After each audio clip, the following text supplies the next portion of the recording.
Hello, my name is Parker. And my name is Ned. And this is the Force Unlimited, yet another Star Wars Unlimited podcast. Tonight, this is episode number 28. We are recording on January 12th. Technically, our first episode that we're recording in the new year. The nature of a New Year's Eve episode is that we share it with you in the new year, but it's first 2025 episode for us. I want to make Ned proud with a little mini segment where I did math, but first, as always, we got to talk about the warm-up match that we just played to get ourselves in the swoo mindset after a long week of life. Nonsense. Ned, tell us about the match we just played. So I'm continuing to jam games with Django Red. I had you play Anakin Blue as like an example mid-rangey deck that I feel like is pretty good. I lost 2-1. They were some very close games, I will say. You know, to dive into it, game one did not feel particularly close, but games 2 and 3, the Concord Dawn Interceptors, the Perilous Position being like one of the really big ones. Like, your ability to keep cycling Perilous Position with Razor Crest was pretty bad. It felt real bad. Pretty good. Yeah. Yeah, I actually haven't played Anakin before, and I think it showed in that I really didn't use his ability much at all. No, we just used him as a giant beat stick of a leader, which, you know, he did an amazing Which job. is what he's for, Yeah. right? Like, he's an amazing beat stick as a leader. Yeah. His front side is really just to ensure, I feel like, that you can get to the beat stick, but when you're in a race, you're going to get there anyway. Yeah. But the shell of the deck is 90% Ray Red, which is probably one of my top 2 decks, so it felt very, very familiar. I enjoyed it. I'm inclined to give him another look just because, the beat stick was fun. Yeah. Ray's I love because I love big blue butts, and I love putting tokens on things, and she's the best of both. Yes. But she comes out kind of slow. I mean, she's not nothing. Like, there are worse leaders to flip, but she doesn't feel like BAM! She just feels she feels like the leader of a squad. Like, you want to have like a nice, good, like, if you have a wide board when she flips, she really feels like icing on a cake, but you got to have the cake. Whereas, like, Anakin just by himself, just straight soloed. You're like, I think game he's 2 the whole was meal, basically, right? But but behind like a couple village protectors and Obi-Wans to just stop anything from, like, getting to him. I mean, even with Django, where you were just like that threat, right? It was really fascinating to me, the kind of like, I didn't have an ability because I was tapped down by Django, but you didn't have an ability because you had to use your tap down ability to keep him Anakin at bay, because 10 plus shielded damage incoming is a lot. It's a lot. That just and that flip turn, it's free, right? But no, he was fun. It's not the first time I've recurred Perilous Position. Will not be the last. It's a solid deck. But let's dive into our first of 3 segments. Yes. Ned, I've been hanging out with you for too much, and I'll tell you why. It occurred to me over the last 2 weeks that we had, during Shadows of the Galaxy, I was wondering, was Shadows wordier? And we found that it actually it had gone up a little bit in wordiness, but I will come back to that. Yeah. And I ran the numbers, and 2 things from spending the last 4 months talking math with you, Ned. You made a face when I ran the shadow saying, well, the best way to determine how wordy the cards were was, grabbing the average. And I remember that face. You didn't say anything, but we can go back to that episode. And so this time I ran both the mean, the average, and I also ran the mode. I think the mode is helpful here. Right. Yeah. And I agree. So I'll throw the graph up for our YouTube listeners, but for our people in cars, here, the Spark of Rebellion, the first set, has about 19 and a half average words per card.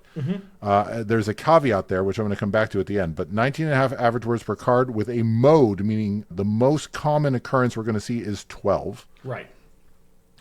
Shadows of the Galaxy stayed the same in terms of its average, which that's what we had found, is that there was a slight bump up at 19.97. So essentially 20 words per average per card. But its mode is 19. So the most common number is much closer to the average, which means Yes. Spark of Rebellion's being dragged down by some. It's honestly, it's got to be the 4 aspect named cards with their 3-point, modal 4-point modal choices. Yeah. That are just skewing that average really high, even Yep. though the mode was 12. Yeah. Whereas like Shadows actually just is a wordier set. Yeah. And this is And why and the I mean mode that's is really maybe helpful. somewhat Yeah. unfair because so many of the like bounties have this card gains and everything, and they could have keyworded a bit of that. But regardless, 19.97 average for Shadows, 19 mode. Twilight of the Republic, the new info, 17 words, 2-word drop, 2.5-word drop on average, and a 13-word mode, so dropping back down to Spark of Rebellion numbers, which is, so it's a lower on average. The mode is one higher, and that tracks with my gut in that I feel they went really hard on coordinate and exploit. Mm-hmm. And so you've got, coordinate, and it's interesting because coordinate grit is 2 words. Right. And yet There's a lot of gameplay implications. Coordinate is a load. very much a load-bearing word. There's a lot of like conceptual if-then. The other thing, and the one person in the world who's currently running back to a previous episode to see if this math tracks with the math on the previous episode is the second thing you'll be proud of, Ned, is I massaged the numbers. I removed leaders and bases. Good.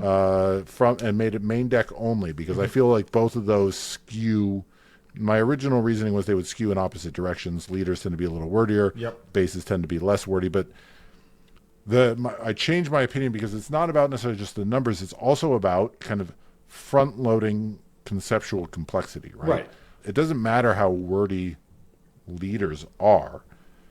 You know what your leader does, and you understand it on a pretty That's basic why you built level. the deck, right? Like It's why you built the deck. Right. Yeah. If you're a totally new player who's been handed a starter, that's one thing. But I have to assume the starters are designed in such a way as to be targeting new players. Yeah. But there's not a lot. It doesn't matter how wordy, the leader is. Kira versus Tarkin, right? It doesn't matter if you have Tarkin. You know lines with him. The complexity goes up just or down, right? It's you have the leader, and similarly with the base, I think given the amount of discussion of ECL versus Tarkin Town versus 30 HP bases, even though a 30 HP base is blank, but that doesn't mean that its existence that functionally has a +5 hit points ability text. Yeah. That is 0 words, but still requires thinking through, your opponent has and so Yeah, but forth. it's So, also those are also deck building choices, right? Like there's a difference between Right. complexity at like deck building time and complexity at interaction time. Like actually when you're playing cards that have very contingent effects on the board state tend to be really, really rough. And that was something that I was a little bit nervous about with Coordinate because like things that where the board state suddenly shifts with the addition of each new card can be tricky, but Coordinate was simple enough and board state stayed small enough that you didn't have the like, okay, well, I've got 3 people now, so this coordinate goes off that gives everybody +1, and then this other thing goes off to give yeah, and right. So it adds a lot of complexity without adding a lot of a word count. Yeah. But it's funny to think about that. Most of the meta leaders, even though it's not in your deck, you're fully cognizant of. Yes. You right? have to be. Like even casual players know what Sabine does. Yep. Casual players know what Krennic does. Casual players know what Darth Vader does. And then every once in a while you come across that, like, and this is probably more true in Twin Sons, you come across that one person who's running Jin or Thrawn or whatever, and you're like, what's the exact wording on that? Yeah. Because you don't have it intuitively. But at the same time, if they're running into that situation, odds are also probably that you're in a slightly more casual environment where, like, there's a little bit more takesies, backsies. There's a little bit more like, oh, yeah, right. And you don't, you care a little bit less. You're a little fast and loose with your triggers because if nobody's running Thrawn in a genuinely competitive environment. No. Yeah. I mean, JTL spoilers. Yeah. I mean, I don't know. Like if there's a guy, he and Akbar. If there's people who need to be leaders in that set. So yeah, Twilight less wordy, which tracks. And I suspect, again, my shoot from the hip is they went really hard on coordinate and exploit. Yeah. We don't do math until and also like Ned, we don't do math until we have complete data sets. But I will say JTL is on an incredibly small, pool size, shaping up to be real wordy. Yeah. Turns out piloting is a wordy mechanic. Yeah. And I don't know the extent to. Do you feel cards that can be 2 card types are complex, Ned? I mean, yes and no. So I will say that it depends on the 2 card types. So things that are like a unit or an effect, like an event or something, those tend to be a lot less complex mechanically because they tend to like do the events in general, like they do the thing and then they go away. They're not like adding to the cognitive load of things that you're trying to keep track of. The fact that they are units plus upgrades is a little bit trickier because it does change the board state a fair bit, where you're having to, when you're trying to figure out whether to play it as a unit or as an upgrade, that's a choice. And then from your opponent's point of view, like tracking what has upgrades and tracking, like updating your mental models with upgrades can be taxing. I don't think that I think that of dual card types, it's on the more complex side, but dual card types on a whole tends to be a lot less complex because you're not learning anything new, right? Like it's just, you can play it like this or like this. And it... Right. Yeah. And it's, interesting to me that so far, I don't want to speak for the leaders, but all the unit pilots are just sad meat. Yeah. When played as units. Like, yeah. They're just consolation prizes for not having a space unit to play your upgrade on. They are... you're not tracking like, wait, does this thing do this thing, or it's just if it's a unit by itself, it's sad meat. There's no the decision space is all in the play, and the rules are on it as an upgrade. So and I think that's correct. Yeah. Now I'm going to preamble. Let's talk briefly just about. We're going to get into our main segment momentarily, which is a more applied sideboarding discussion. Yes. Ned and I did in a previous episode, Sideboard to Death, where we talked about sideboards a little more in the abstract. In anticipation of this weekend's planetary qualifier, I wanted to do... I'm not great at sideboarding. I try to do a little bit of cooking on my own, but I almost entirely use sideboard plans. Yeah. I like having very scripted sideboards, and I wanted to kind of walk through some sideboard decisions kind of as a practical example. And I did not sign up for this weekend's planetary qualifier. Can we get like a sad trombone effect there? Like a... Yeah, right? Yeah. Real sad trombone. Yeah. Between Christmas, Hanukkah, a long stretch of being illness, my work getting a little wild, and some stuff for Swooty Bee that I've been cooking, I've been burning it at both ends, and I could have sworn I had purchased the tickets, and I went to go look for my receipt to find the start time earlier this week, and had a bit of panic on Tuesday when I realized I did not buy a ticket, and obviously it is sold out, which is a good sign. They've tripled the number of PQs, and yet still this one is 120 out of 120 people. So that bodes well for the game, and I'm optimistic. Ned, I'm going to see if I can convince my son to come down and check it out so that we can, if you want to play a slower deck, I mean, I don't think you are, but if you wanted to play a slower deck, we can bring you food, but we'll see. Try to show the flag and show some support, but man, I'm bummed. So this is going to be kind of a abstract lesson for me. I'm going to have to hang on to this lesson for 4 months until the JTL PQ, which, I mean, the JTLPQ is going to be like weeks out from the pre-release, right? The Galactics and the Secrets of Power. No, sorry, Legends of the Force release. Oh yeah.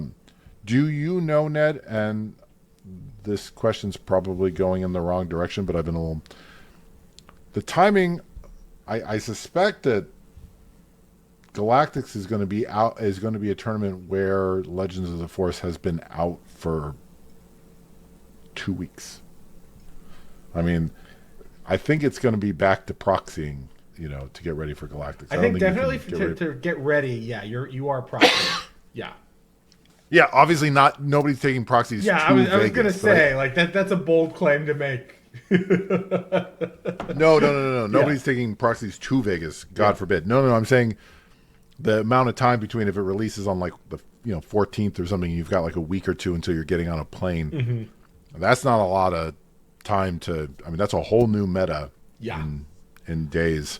And I think that's also like a shrewd call, right? Like in general, having a big tournament right after a release lets you showcase a lot of exciting new developments before people have ceased to become exciting new developments and they've become that thing. Yeah. Yeah, exactly. And I think it rewards. I mean, it's, obviously, a tournament like that's going to reward player ability, but doing it that early also rewards deck building ability, and that the meta is unstable, and so it really rewards meta literacy and deck building literacy of the ability to. Things are still being tweaked. Things are still being tested, and you don't have that much time. I mean, I won't see any of that except for on the big screen from the side events on day 2, but I wish you the best. But let us talk about a couple sideboards as applied examples. Yes, I think this is really helpful. So I'm going to go back to kind of like the high-level concepts and the ideas about what people use sideboards for, right? When we talk, one thing that people use sideboards for is silver bullets, where these are cards that are designed to answer specific strategies or specific other cards in a way that is advantageous for you. Typically, you've got like 1-for-1 answers. You've got like things that hose a particular kind of strategy. These kinds of things show up in sideboards. The second thing that you'll see in sideboards is the idea of like a transformative sideboard. So this is, in the extreme example, this is something where you're leaning, you're shifting kind of the speed of your deck. You're trying to shift the critical turn of your deck, or you're trying to like, in a perfect transformational sideboard, you go from being like an aggro deck to being like a mid-range deck. Or if combo decks are a thing, let's pretend that combo decks are a thing. If your opponent is running a deck that has a lot of permission and isn't going to let you combo off, you can side out your combo and you can side in other stuff and you can try and play a different game plan. So like in general, the idea about a transformational sideboard is you are shifting the speed or like axis on which your deck attacks. And then the third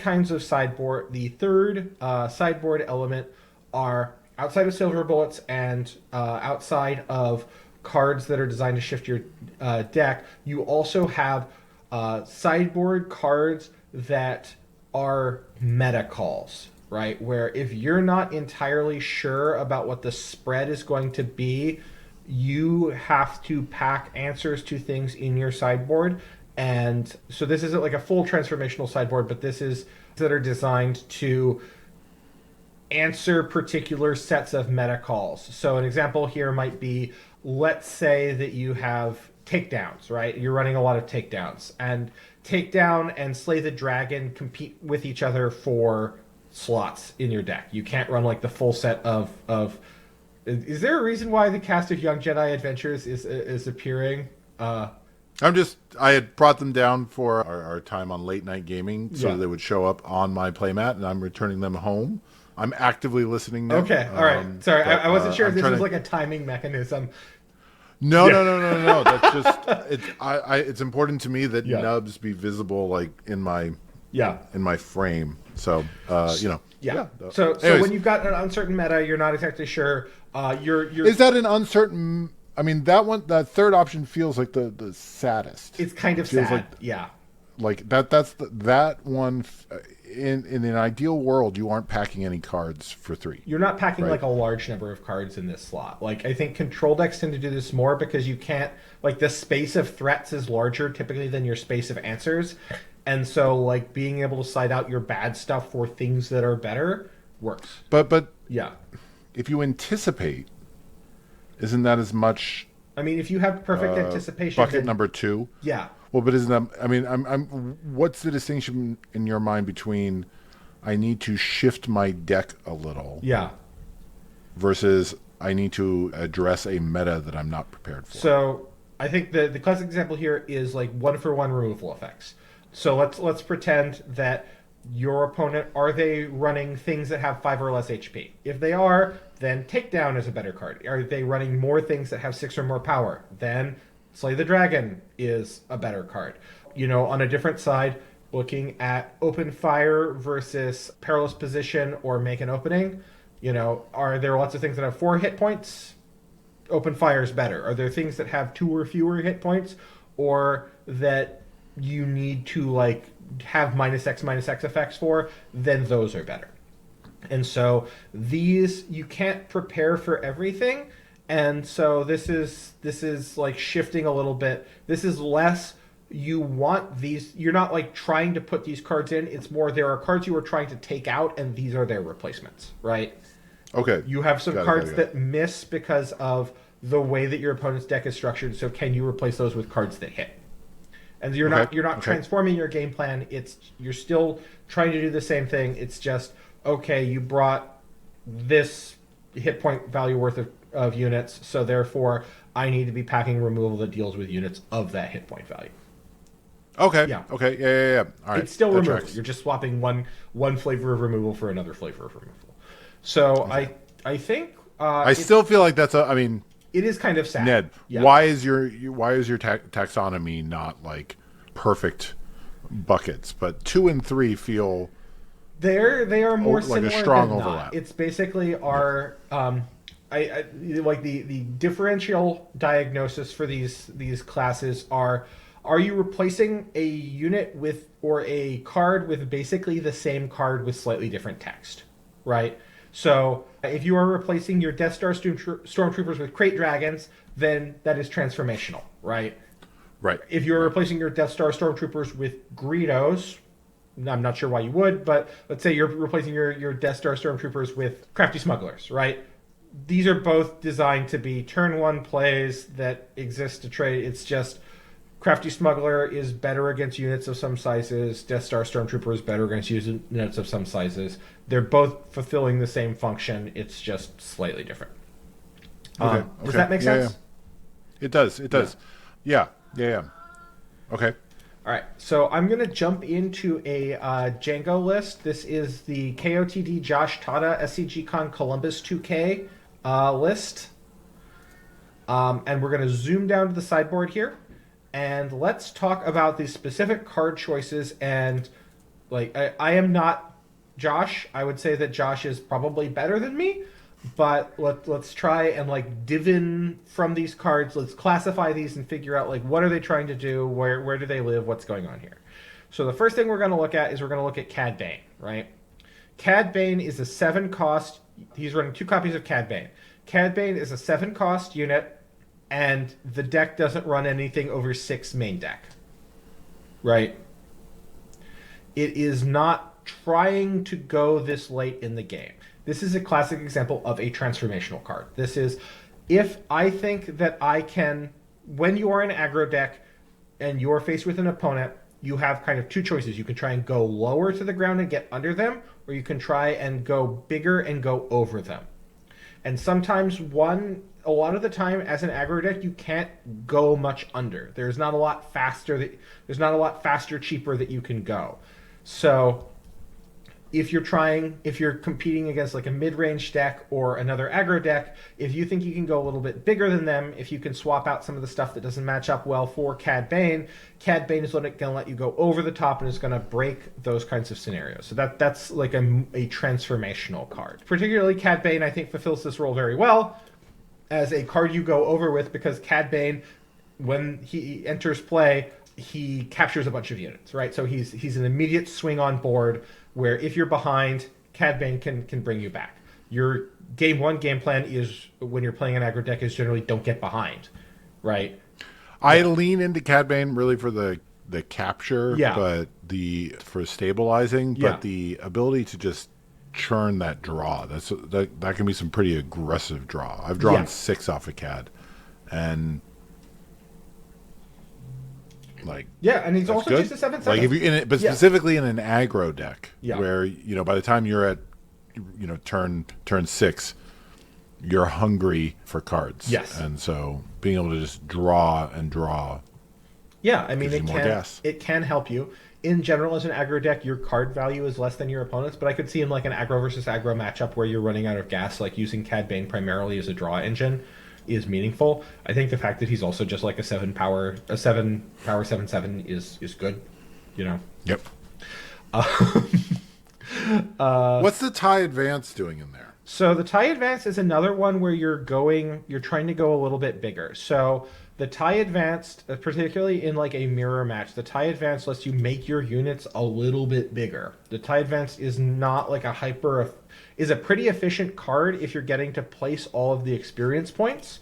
But if you're not getting to place all the experience points, it's a less efficient card, and it's kind of a gamble, right? Like if you're able to throw tie advanced on like a working tie phantom, that's really good, right? If you're able to throw it on like if you're and this feels this feels like a card that whereas they're not main decking. Todd is not main decking Cad Bane, but he is main decking one tie advance. Yes, tie advanced, and so 2 more feels like okay that we are in a matchup where that strategy makes sense. Yeah. So this is not like a transformational card. This is a card where if it's matching up well, it's something you're going to run more of. If it's not matching up well, it's something you're going to run less of. And this is designed. And I think that the Imperial Interceptor and the Vambrace Flamethrower are in a similar bucket where he's running some of those. And this is a common thing. I do this. This is maybe not the best practice, but if you're not sure, if you're kind of like on the bubble about a card, you'll maybe run 1 or 2 copies main deck and you'll run a couple of copies in the sideboard. And then when you see opportunities for it. So like, for example, Vambrace is really good if your units aren't getting removed, right? Like if you're able to slap a Vambrace on Cad, you can really tap down your opponent's board. This can really help you to win a race. It's like a significant improvement, but it's also really vulnerable against removal. So if your opponent has 1-for-1 removal, you're going to get 2-for-1. So then this leaves the Disabling Fang Fighter and Bazine Natal. So the Disabling Fang Fighter, I think, is a perfect example of a silver bullet. It is designed for one thing, and that is, does your opponent have upgrades that you hate? Yes, you bring in your Disabling Fang Fighter. They're running it as a one-of because the effect isn't good in multiples, right? Like generally your opponent will have 1 or 2 obnoxious upgrades to remove, and so... But you're not planning on running multiples, right? Like the idea is I've never understood sideboarding in 1. Just because like the high likelihood that it's... So you can mulligan for it. Right, like... Sure. You're sideboarding 1. You see a significant percentage of your deck in a lot of SWU games. I think it's the kind of thing where you are very sad if you draw 2 of, because the odds that it's getting value are very low. But 1 of, particularly if you're like leaving it hanging in your hand. So I see some decks that run like Waylay in this same place. He's doing a Waylay as a 1-of, but I could see like more Waylays in the sideboard specifically to answer opponent upgrade strategies. But sometimes like the Disabling Fang is... Or just any kind of Voltron, like there's just one big thing, start over, build it again. Yeah. And then... With the Waylay, I'm saying. It either answers an upgrade or it answers like some kind of collection of problems. Yeah. Where... Just it's not, you don't necessarily, unless you're going for reach, you don't necessarily want to waylay a crate because it doesn't answer it. It just comes right back down. Yeah. But something with like 3 XP tokens and a shield on it, or like an actual card upgrade, they have to start over in the process of building it up. Yeah. But waylaying a crate can be useful under certain circumstances, right? Like Waylay is a very good answer to opponents that have large units that don't have enters play effects, right? Like if the goal of the unit is to, if the goal of the card is to answer a large unit that has a what when played. So I'm thinking here of like when you played your Razor Crest, right? I waylaid that. I don't think that was the right choice because the primary, like, Razor Crest is not that impressive a unit on the ground. I was just thinking of it from the Restore 2 perspective and the fact that I didn't have, like, good... I mean, Restore 2, 3, 4 for 4 in space is not bad. Yeah. Not good, but not bad. Right. Like, you're happy to have that body. But being... In defense of Razor Crest. Yeah. No, absolutely. But being able to, like, pick up upgrades, I think, is really where a significant power, whereas if you compare that to, like, Crate, or if you compare that to Obi-Wan, right? Like, waylaying an Obi-Wan is really good because your opponent was relying on that Obi-Wan and Obi-Wan was eating up most of their turn. The Crate, if you time it right, like, the Crate was eating up most of their turn, and so you're able to kind of get a turn on them where they're not able to advance their gameplay. Okay, yeah. Okay. And then the final card that we're looking at is Bézine Natal. Bézine Natal I think of as another silver bullet card, where Bézine is there specifically to snipe opposing cards that are really bad for you. I'm thinking of Overwhelming Barrage is the one that immediately springs to mind, right? If like literally anything else in their deck, you're probably fine with them having over and like, OB. Yeah, this is like especially one random card from their deck. Please draw it.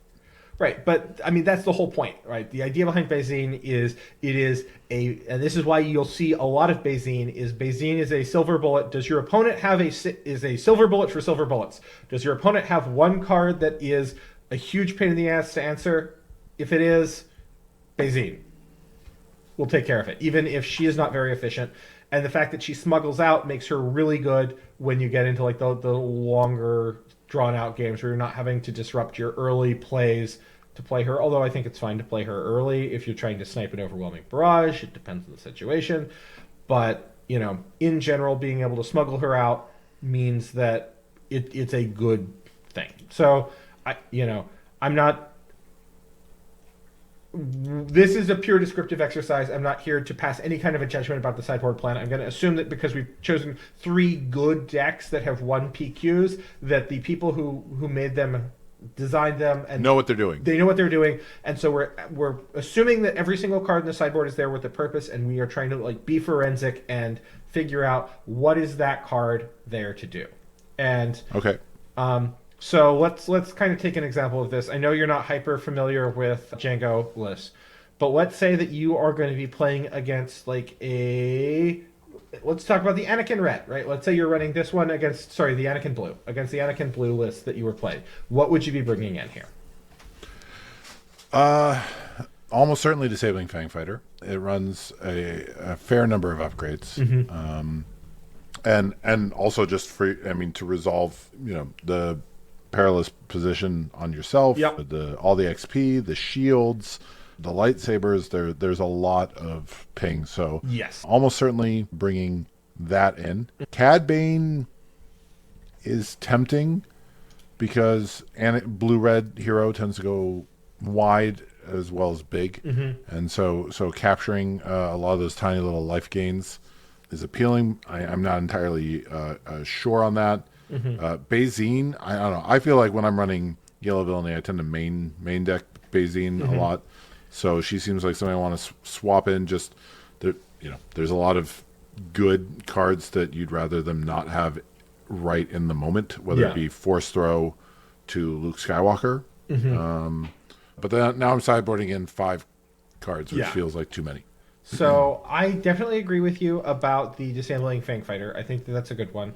I'm a little on the fence about the Vambrace Flamethrower. I feel like in general that deck I didn't see a lot of spot removal. I saw a lot of perilous positions, and I saw like a reasonable amount of goal wide in a place where if I'm slapping a Vambrace on Django, I'm able to get a lot of value from it, and you're not able to... It felt like frequently you were not able to answer the Django efficiently. And there were, being able to like ping a village protector and some other stuff seems like that was a good feeling.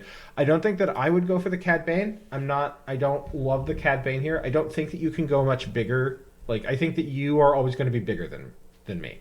Like, I could see an argument for Cad Bane as like a surprise, but I feel like if we're getting to like 7, 8 resources and you have a significant board presence, I'm trying to get the last couple of points across, and Cad Bane might let me do that, but I'm not. I'm not feeling great about it, particularly because you are frequently running those big butts, right? Like I'm not capturing 2 or 3 units. I'm probably capturing 1 or maybe 2 units.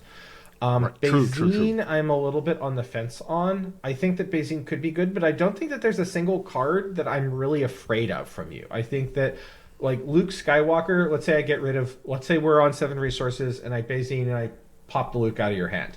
I still feel like the average card that you're drawing is going to be better than the average card that I'm drawing, and I don't feel like it's significantly, like the delta between Luke and like the next card down is not large. And maybe I'm wrong. Yeah, there. I mean, like if you spend a card, especially like 4 resources on a smuggle to replace my Luke with like an Obi-Wan, or an Ether Sprite, right? Like, it's a downgrade, but I don't feel like terrible about it. Yeah. That's a good point. And then the tie advance, this is something where I would need to get... I don't run tie advance in my Django list. I've been seeing it more. I think that I need to experiment with it more. It really is going to depend on whether the tie advance can make my units capable of trading into a Concord Dawn Interceptors, because that's like the card that I'm looking at, is can I efficiently trade into a Concord Dawn Interceptor? And frequently, and like I can trade into 1 because I ping it and then I Tarkin Town, but once we get to like the 2nd or the 3rd, can I trade into it? And so for a similar reason, I'm not that hot on Imperial Interceptor because I don't think it's going to let me answer that. And outside of Concord Dawn Interceptors, you don't have a lot of space units. I would be a lot more hot onto that if your space kind of Sentinel units would be something more along the lines of like a Black Sun, or what's the shuttle, the escape shuttle, the green heroism escape shuttle that bounces a unit. And I I don't know why I'm blanking on the name. I've seen that card a million times. Yeah. I know what you're talking. The 2/6 and Sentinel in space. I could see that, because then like that could go better, but we're not. Bright Hope. Bright Hope. Thank you. Yeah, we're not, because like this is 3 and then Tarkin Town's 3, or like this is 3 and then P38 or something else is another 3, and you're able to trade into that. But this doesn't line up against Concord Dawn, which is what you're running for Space Sentinel. Do we feel good about this? Are we ready to move on to the next one? I feel good. Yeah. All right. Feel like I've learned some. So now we're going to move on to a control deck. So we're going to run on to the winner of the PQ Sao Paulo. They go by Jory on SwooDB, and we will have links in the description to all of these decks that we're talking about, because I think that it is helpful. Obviously. Yeah. Yeah. And I think Jory's really helpful because he actually does have a sideboard guide. And I think that that's interesting. But before we get into his sideboard guide, let's talk about the cards that he has. He's running 2 Scanning Officer, 2 Traitorous, 3 Palps Return, 1 Cad Bane, and 2 Relentless. So, Parker, if you wanted to classify these cards... Wait. Hold on. Yep. Oh, there we go. Sorry. Yep. Hit me. All right. If you wanted to classify these cards... I grabbed our third cards... deck to discuss. So Scanning Officer feels like a Silver Bullet, Category 1. Traitorous also... Traitorous feels like a kind of Category 3. Like, if there's a lot of upgrades, in a way, like, low to the ground upgrade removal, it is... if you're it's great against a go wide strategy. You can trade 2 for 1. So that kind of feels like a Category 3. It's not really transformational in your deck. I can't imagine. There's no card that costs 3 or less that you're so terrified to see. This feels like there are certain decks where you just what it's good for. Palpatine's Return feels transformational, especially as a 3-of. Yeah. Which you didn't mention that, but I feel like that's a strong indicator of it being transformational, is that if you're running 3-of, it's because you need to completely replace a play set of a card, or with a play set of a card. So this is, you need to go bigger, possibly with the more recursion against a control matchup. Cad Bane, I'm not entirely sure. I don't know exactly what Cad Bane's doing in here. And then Relentless just feels like kind of a bit of a silver bullet. Like this, beefy boy in space that shuts down events. So, if you're in a late game where you're nervous about super laser blast or whatever, make them have 2 of something. Right.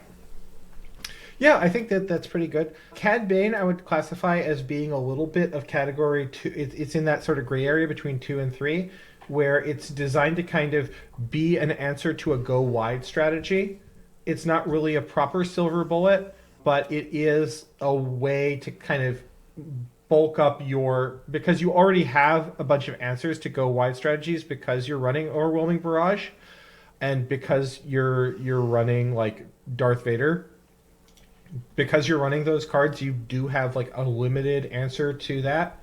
But something that I think is really interesting here, and they talk about it in their deck tech, in their sideboard guide, is that they just do not think they are going to win against Sabine. They do not think that they are going to win against like a dedicated aggro deck.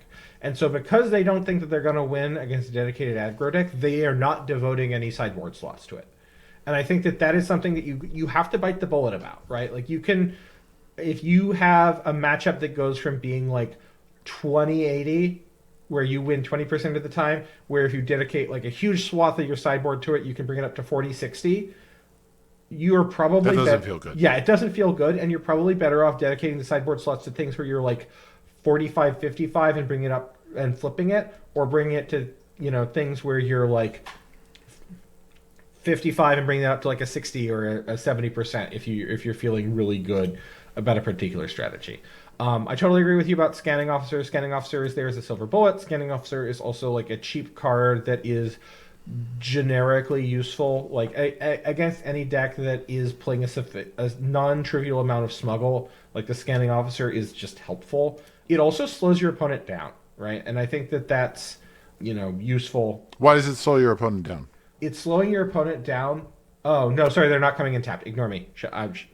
Yeah. They do come into play tapped. Yeah. They're exhausted. Yeah. But the catch is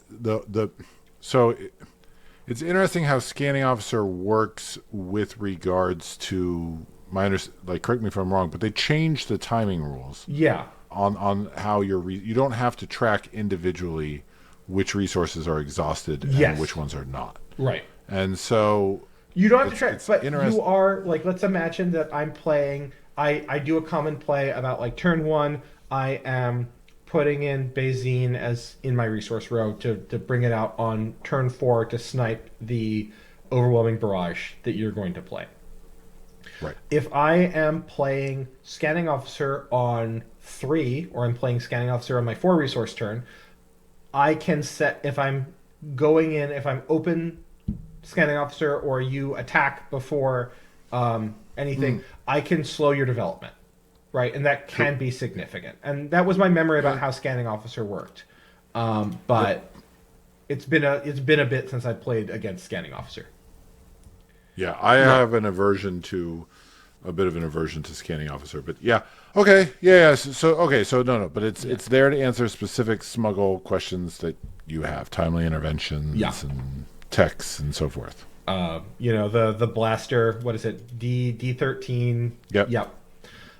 Traitorous is there as like a generic small unit. Like if I need to slow down my opponent, Traitorous is there as an efficient 2-for-1 removal, and frequently you can really disrupt people's tempo when you bring it in.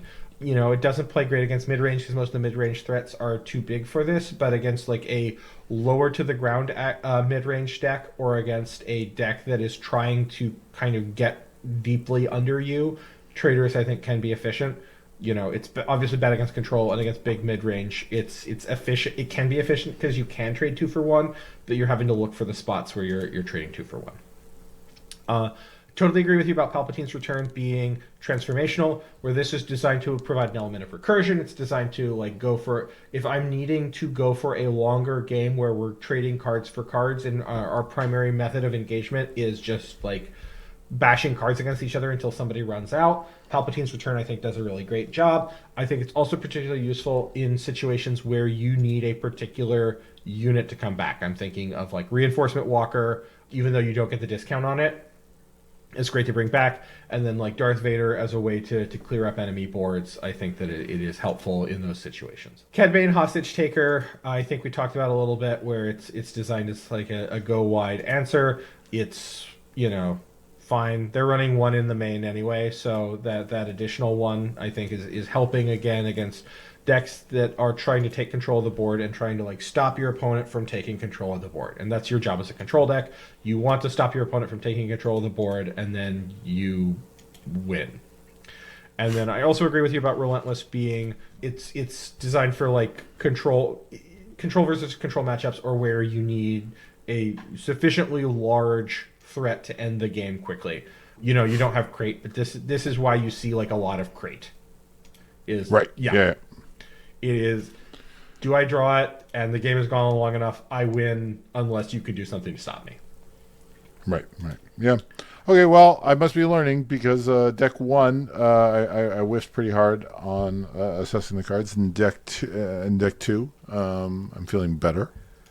So now we're going to go to hard mode, and this is, I think, one of the reasons why you have a lot of trouble with sideboards in particular, is because you love mid-range, and mid-range decks have trouble sideboarding because mid-range decks are kind of schizophrenic. So let's move on. We're going to look at the winner of PT Bologna, who is running Cad Tarkentown. This is a deck that you're very familiar with, and so yes. Let's just outline. It's DL44, not DL13, but yeah, to go through cards that they're running 1 Bazine, 2 Sneak Attack, 2 Black Sun Starfighter, 2 Lurking TIE Phantom, 1 Waylay, and 2 Change of Heart. So would you like to give your takes first, or do you want me to give my takes first? Sure. I'll go first. Yeah. And be wrong. So, it's interesting. Bazine's at 2 for, 2 in main, 1 in sideboard. But again, it just feels like,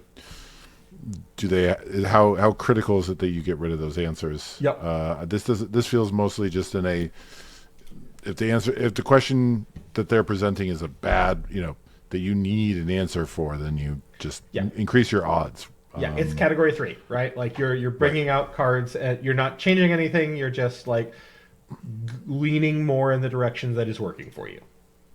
I feel like Sneak Attack is category 3 in the same way that it is if you are playing, say, mid-range that is slightly bigger, or a soft control that is running some stuff that is just slightly bigger. Mm-hmm. I know it tends to be used as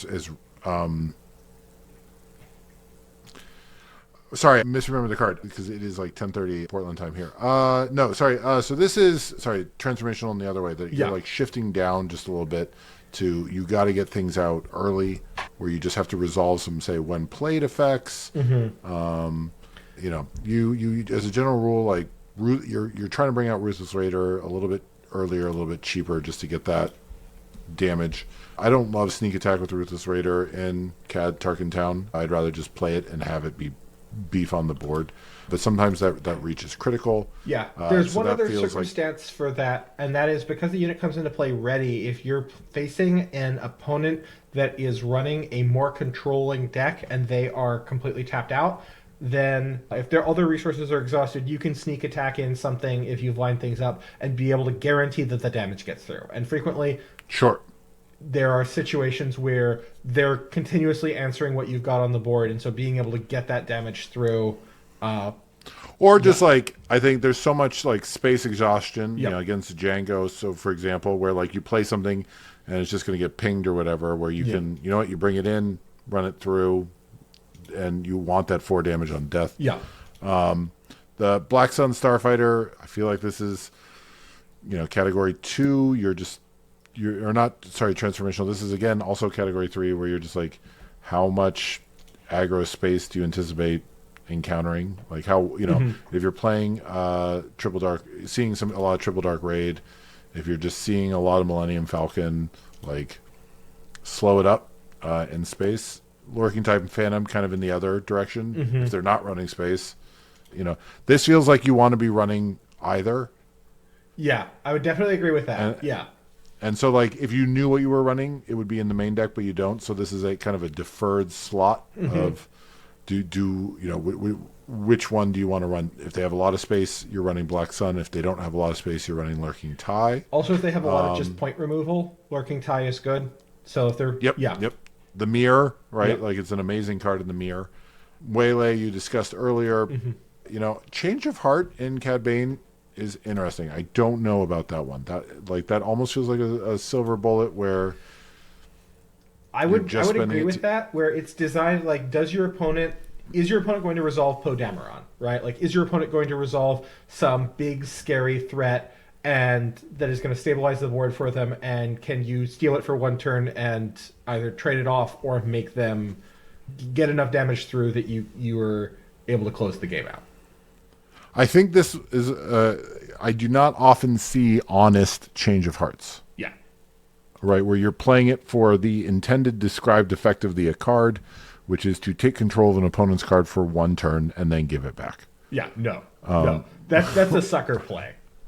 Right, yeah, like coming off of the Palpatine deck, right? Yeah. Like there's always some shenanigans involved in Change of Heart. So I was mildly surprised to see just I went through the list like twice looking for like a trade-off or like some way to sacrifice the card for no, but like Cad often gets with Tarkentown, you often get to like 19, 20 damage on your base where your opponent is also sitting at kind of like 15 where you're just a little bit behind, and the ability to just grab that fire spray and bop them with it and pop them with it, like it buys you a turn that it's not attacking you and gets you 5 points closer in the race. Why not? And deal with it feels like kind of a version of Reach. No, I definitely agree with that. It is a version of Reach, right? Like it's a crummy unit based version of Reach that scales very well with the strength of the cards that your opponent is playing. So okay. I do think that one specific deck that I think the Black Sun Starfighter is there for is Django. Right, like it is a 3-power space sentinel unit. I think it exists to force Django to deal with it. It is not as good as Concord Dawn Interceptors. It is cheaper than Concord Dawn Interceptors, and so to be fair, Yellow Villainy does not have access to the blue heroism. What? Concord Dawn. Again, it's Django runs wide in space. Django runs a lot of ping, but I mean, you don't care if Black Sun Starfighter is exhausted. Like attacking with it isn't. That is not. It is not. It is there to attack if you can, but that is not what it's there for. Yeah. It's there to slow roll, and that it can do. So okay. So we've learned. I've learned. I feel like a fair amount, which I will not be able to apply in 6 days. But Ned, I wish you the best of luck. Thank you. I am excited to see you taking Django out. I'm excited to see you. It's a fun game, and I don't want to lose you to the grind, but I'm excited to see you taking the game a little more seriously. I look forward to the day, if not the 18th, that you take down a PQ. It'll give us some real credibility when I've said since episode 1, I think you are secretly a good player, and I'd like the world to know that. So. Do you have anything else you want to talk about tonight, Ned? I just want to reinforce the 3 categories. I'm a believer in taxonomies, and just to go back, Category 1 is Silver Bullets, Category 2 is Transformation, Category 3 is cards that are slightly better than the cards that you are running right now, for lack of a... To what extent should you be running all 3 categories? Very low. One ought not to. Like, the transformational plan is... Typically, you're going to run 2 of the 3 categories with maybe like a sprinkling of the third, and it's going to depend a lot on the kind of deck that you're running. So, control decks tend to run a lot of Category 3 and Category 1. You tend to run less Category 2 unless you're playing some kind of a combo control list, which don't really exist in Star Wars yet. I'm excited for... I will say the new spoiled Anakin definitely has wheels in my brain turning about like how can this be abused most efficiently. I haven't found a way yet, but it smells like something bad, which is good because...